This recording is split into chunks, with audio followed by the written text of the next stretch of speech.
In a whirlwind of intense debate, the UK House of Commons transformed into a battleground as MP Pete Wishart of the Scottish National Party delivered a scathing critique of Prime Minister Keir Starmer.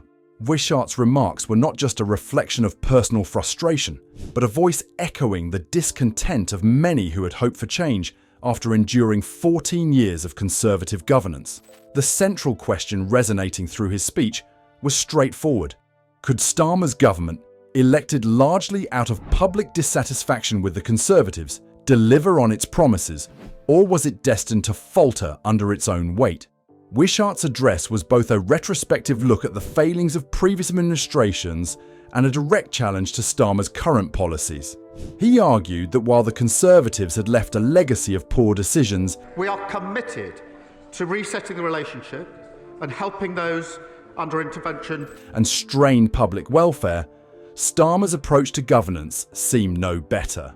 The Prime Minister's popularity was rapidly dwindling, with approval ratings reaching historic lows. According to the latest UGV poll, only about a third of Britons viewed Starmer favourably.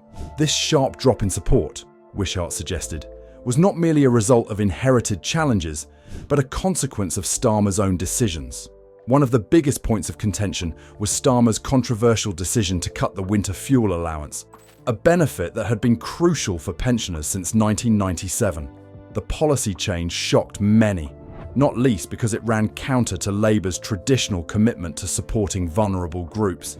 Starmer's move was seen as a betrayal by pensioners, some of whom were already struggling with rising costs. The backlash from this decision was not limited to public outrage. Even within his own party, Starmer faced dissent. Several senior MPs criticised the decision, arguing it went against the core values of the Labour Party. John McDonnell, a prominent Labour MP, voiced his disapproval and was subsequently suspended, an action that only deepened public dismay. The issue of the winter fuel allowance was emblematic of a broader trend. Many felt that Starmer's administration was increasingly out of touch with the needs of ordinary citizens.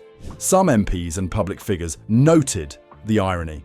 Labour, once known for its advocacy for the underprivileged, now appeared to be enacting policies that disproportionately affected the poor and elderly.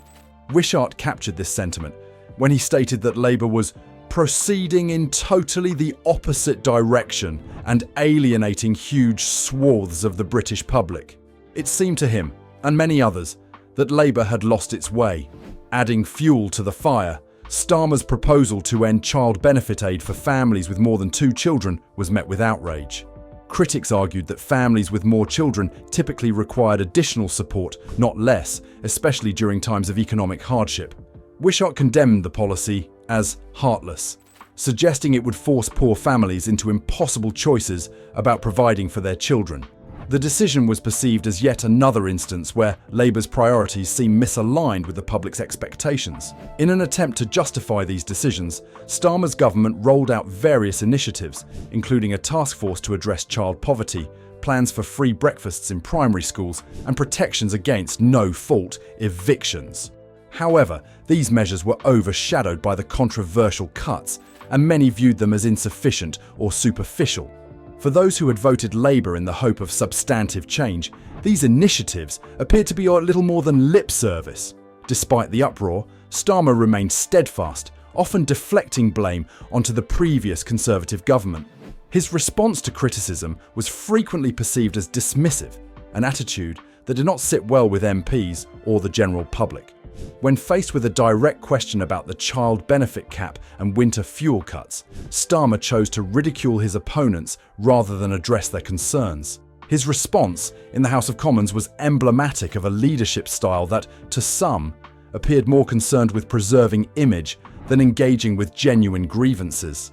The political climate within the Labour Party itself was becoming increasingly tense. Dissenting voices like McDonnell's, silenced through suspensions, represented a growing faction of Labour MPs who were frustrated with Starmer's approach.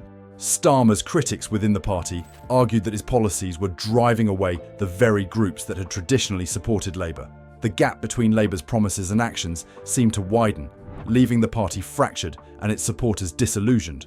To make matters worse, Public opinion polls reflected an alarming decline in Starmer's popularity. Within 3 months of taking office, Starmer's approval ratings had plummeted by 36 points. Political analysts suggested that this rapid decline was almost unprecedented. Even those who had voted for Labour as a lesser evil were now beginning to regret their decision. Starmer's brief tenure was beginning to resemble a cautionary tale of squandered opportunities and eroded trust. Weishart's speech in the House of Commons was a clarion call, warning of the dangers of disregarding the public's concerns. His criticisms highlighted a fundamental issue. If Labour continued down this path, it risked alienating the very voters who had placed their trust in the party. For Starmer, the challenge was clear. He needed to bridge the widening gap between his government's actions and the public's expectations. Failure to do so could mean not only the end of his premiership, but also a profound realignment in British politics. As the session in the House of Commons concluded, it was evident that the questions raised by Wishart would not disappear. Starmer's government faced an uphill battle, with public trust hanging in the balance. Whether he would rise to the occasion and adjust his course or continue on his current trajectory remained to be seen. What was certain, however, was that the British public would be watching closely, and patience was wearing thin.